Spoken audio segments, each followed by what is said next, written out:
तो आप ये कह रहे हैं कि साइकोलॉजिकल मसाइल हैं मर्दों को जिन पे हमारे बात नहीं होती। कुछ लोगों को एहसास है भी तो इस पे कोई बात नहीं करता कि स्टिग्मा जिसको हम कहते हैं ना इंग्लिश में, वो अटैच होता है। वो दोस्त कम हो जाते हैं, होते नहीं है वो, लेकिन हम तो इसी हसरत में रहे कि हम वो इस्तेमाल करें, मगर अब कर नहीं सकते। आपको जरूरत नहीं पड़ी। जरूरत नहीं पड़ी।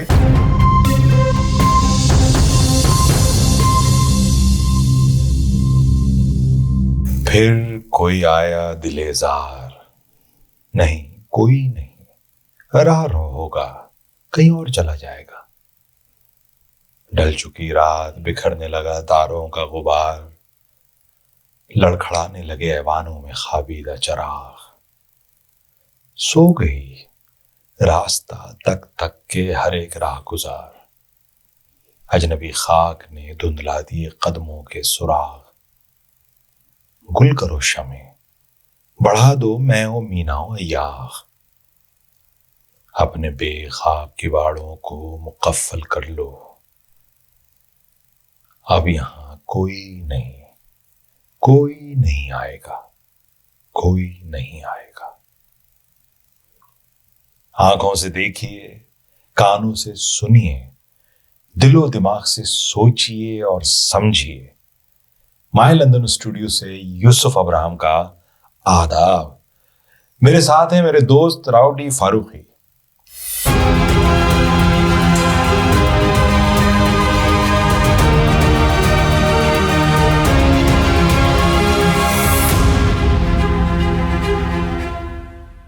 आज मैं राउडी फारूकी से, पिछले प्रोग्राम में आपको याद होगा इन्होंने जिक्र किया था पेंडेमिक का।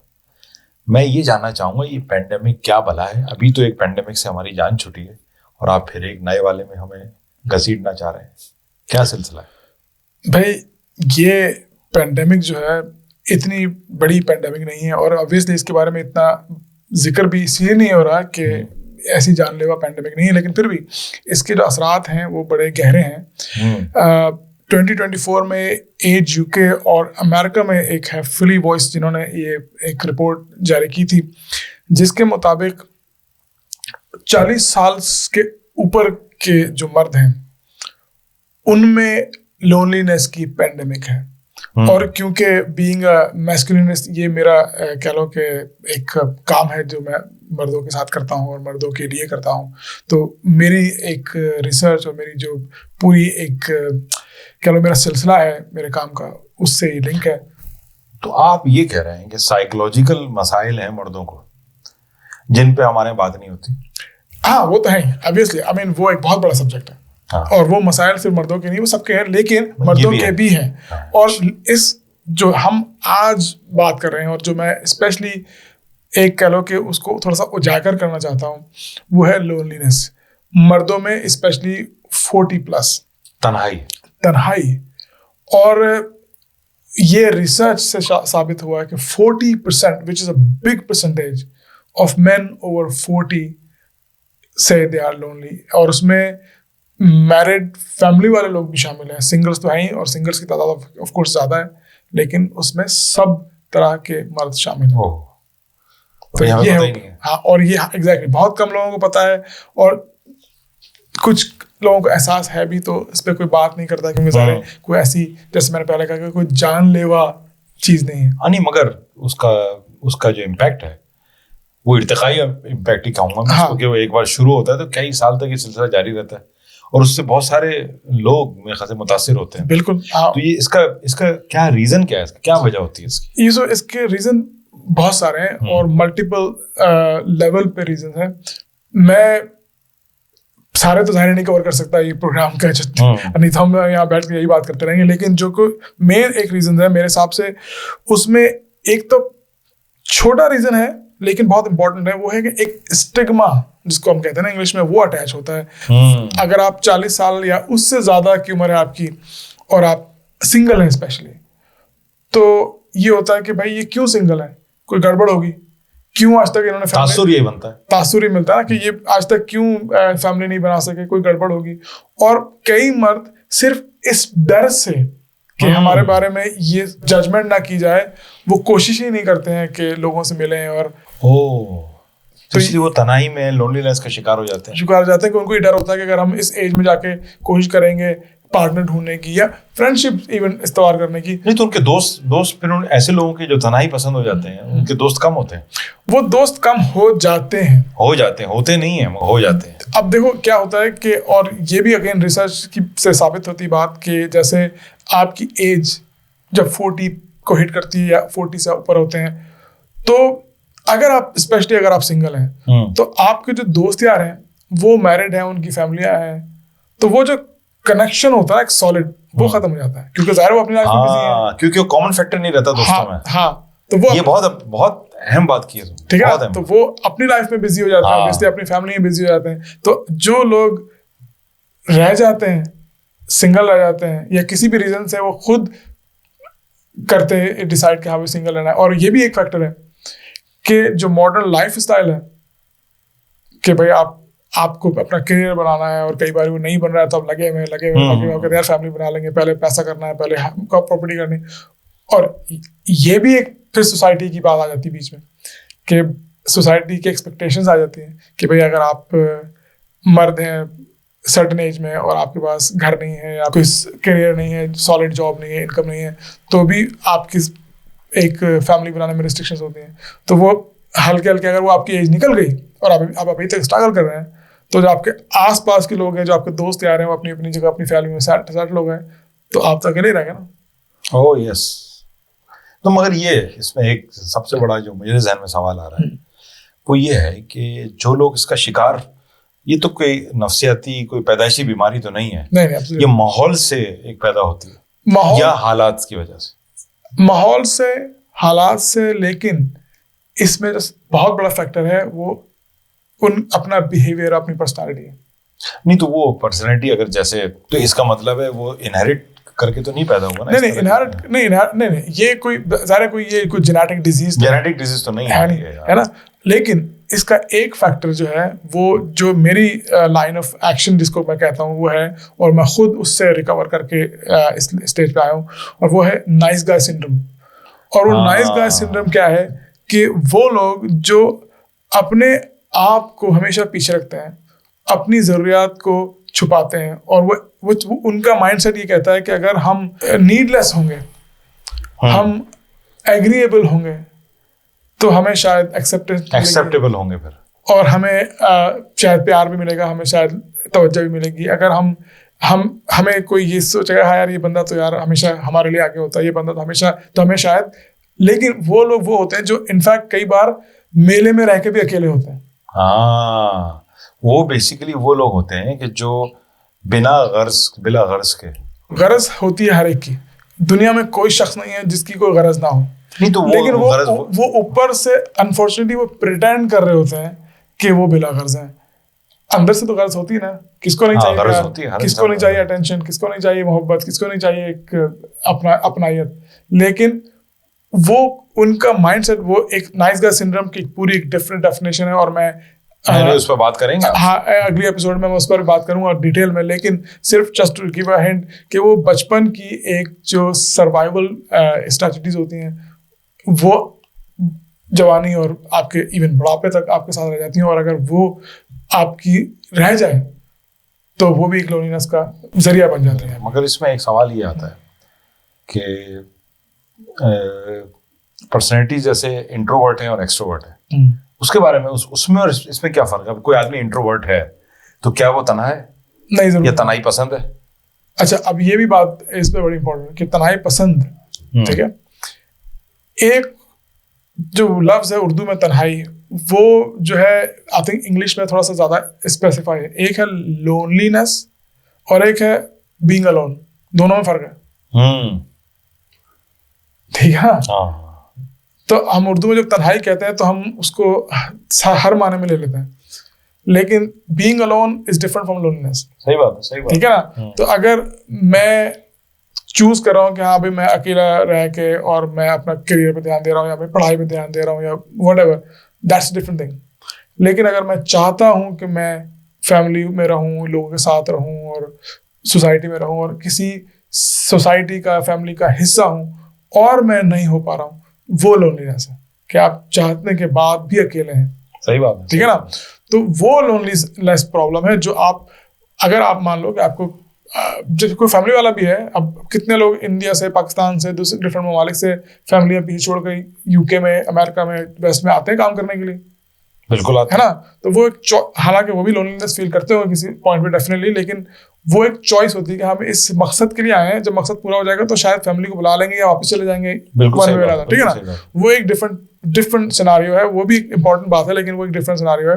मेन जो चीज़ है जिस पे हम बात कर रहे हैं आज वो है कि जो लोग चाहते हैं कि उनकी एक सोसाइटी में या उनकी एक फैमिली हो, कुछ हो, और वो नहीं है और वो अकेले हैं, वो लोनलीनेस फील कर रहे हैं, वो एक डिफरेंट एक कैटेगरी इन वे है। और उसमें हाँ ठीक है, जरूरी नहीं है कि वो सिंगल लोग हों, वो उसमें वो लोग भी हैं जो मैरिड भी हैं। इनफैक्ट मैरिड कपल्स जो हैं वो भी लोनलीनेस के शिकार हो जाते हैं, स्पेशली वो जिनके बच्चे जवान हो गए। और जाहिर है आप जब 40-45 इस एज में आ जाते हैं तो आपके अगर बच्चे हैं तो वो एक दिन वो बच्चे नेस्ट फ्लाई कर जाते हैं। हाँ बिल्कुल, ठीक है, जब वो बच्चे नेस्ट फ्लाई कर जाते हैं तो आप दोनों का जो एक कॉमन फैक्टर होता है जिसकी वजह से कई बार रिलेशनशिप सिर्फ उन बच्चों की वजह से कायम होती है। हाँ, वो बीच में कनेक्ट होते हैं। तो वो कनेक्शन आपका निकल जाता है, तो फिर वो आप पार्टनर से अपने अपार्ट हो जाते हैं। तो दोनों ही, फिर वहां से मेल फीमेल की बात नहीं है, वहां पे दोनों ही अपनी अपनी जगह लोनलीनेस का शिकार हो जाते हैं।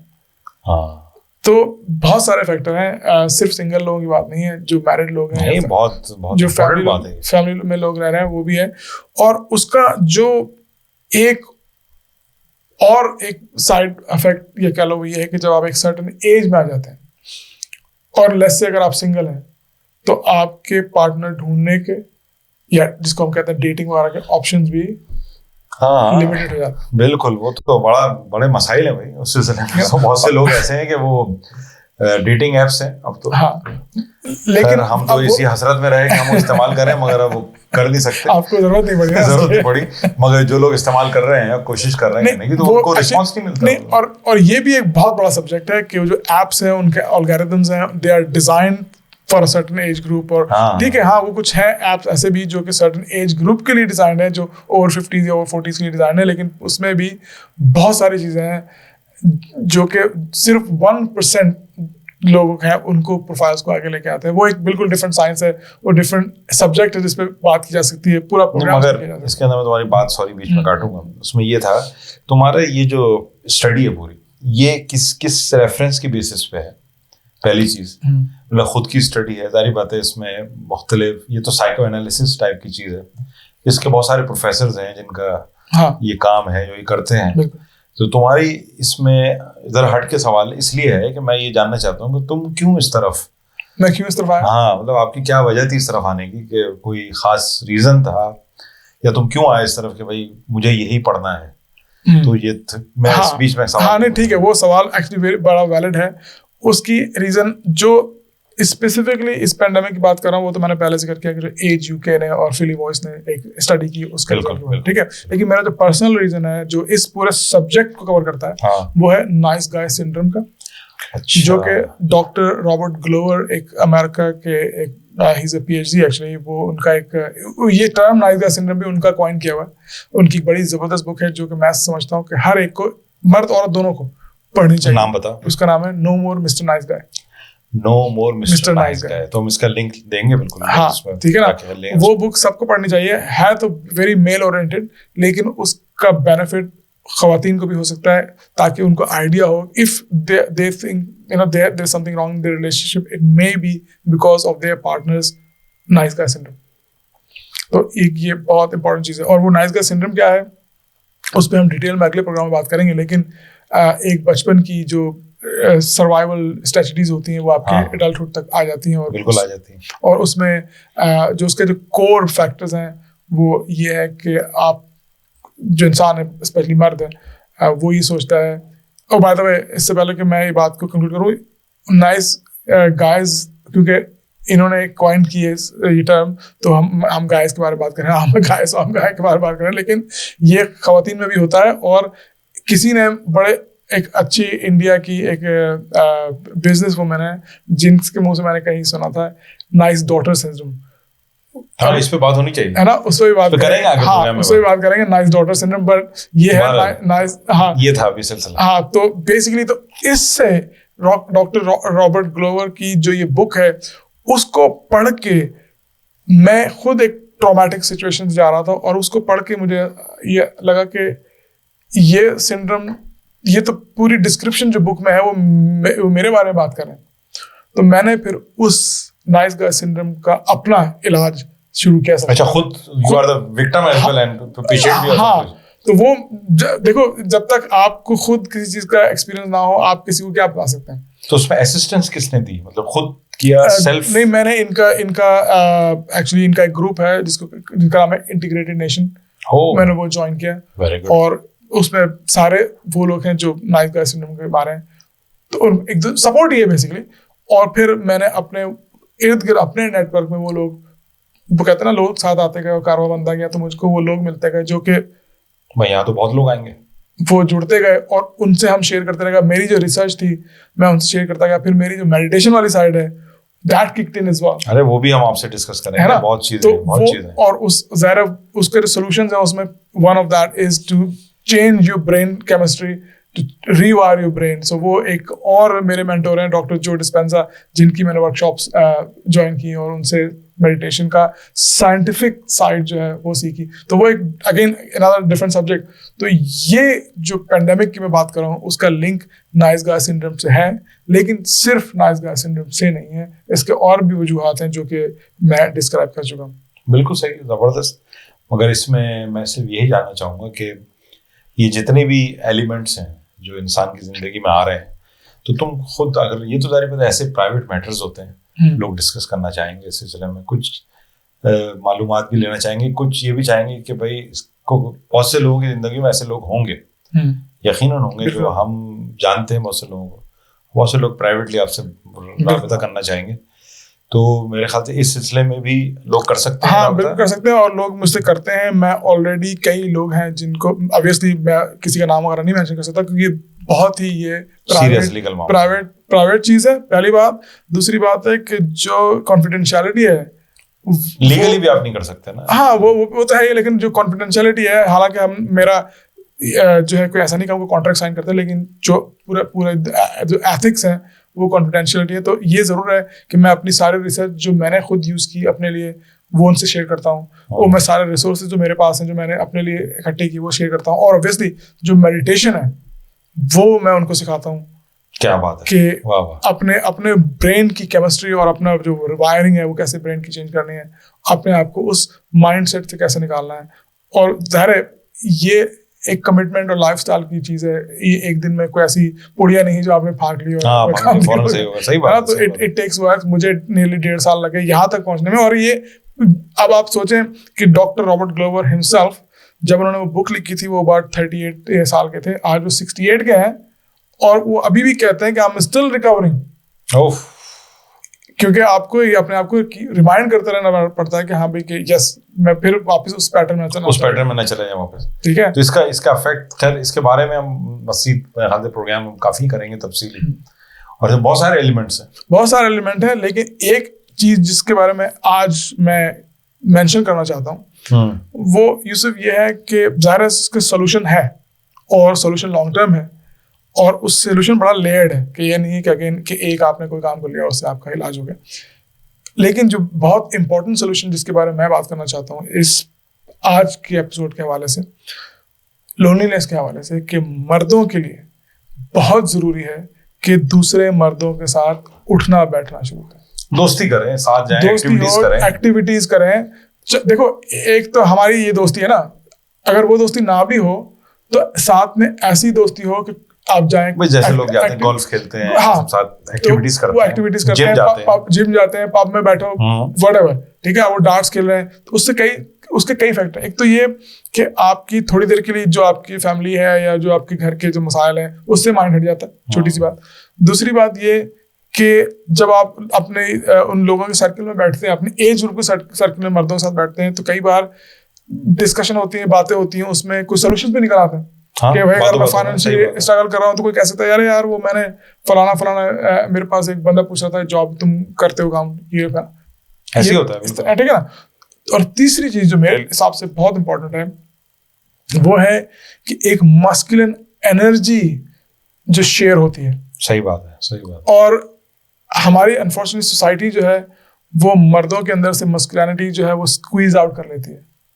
हाँ, ये भी एक सब्जेक्ट है भाई, इस पे तो हम बात करेंगे, मैं बहुत जरूर बात करना चाहूंगा। हाँ, सही बात है। और वो मस्कुलिनिटी जो मस्कुलिन एनर्जी है वो मर्दों के साथ बैठ के एक्टिविटीज करके कंपटीशन, आप कोई स्पोर्ट्स खेलते हैं, छोटी सी बात है, पब में बैठे हैं डार्ट्स खेल रहे हैं, एक कंपटीशन जो है वो, हालांकि वो कोई ट्रॉफी नहीं मिल रही आपको, लेकिन वो कॉम्पिटिटिव एनर्जी जो है वो आपकी मस्कुलिनिटी को रेज करती है। और अगर एक मर्द की मस्कुलिनिटी सिक्योर है तो उसकी रिलेशनशिप्स भी सिक्योर होंगी, उस रवैये भी बेहतर होंगे, और वो लोनलीनेस जो है उस पे भी उसको, मगर इस पे जरा तफसीली बात करें। बिल्कुल, ये जारी बात है, अभी ये प्रोग्राम का हम यहाँ पर इसको इख्तिताम करते हैं जरूर। ये छोटा सब्जेक्ट नहीं है, बहुत बड़ा सब्जेक्ट है।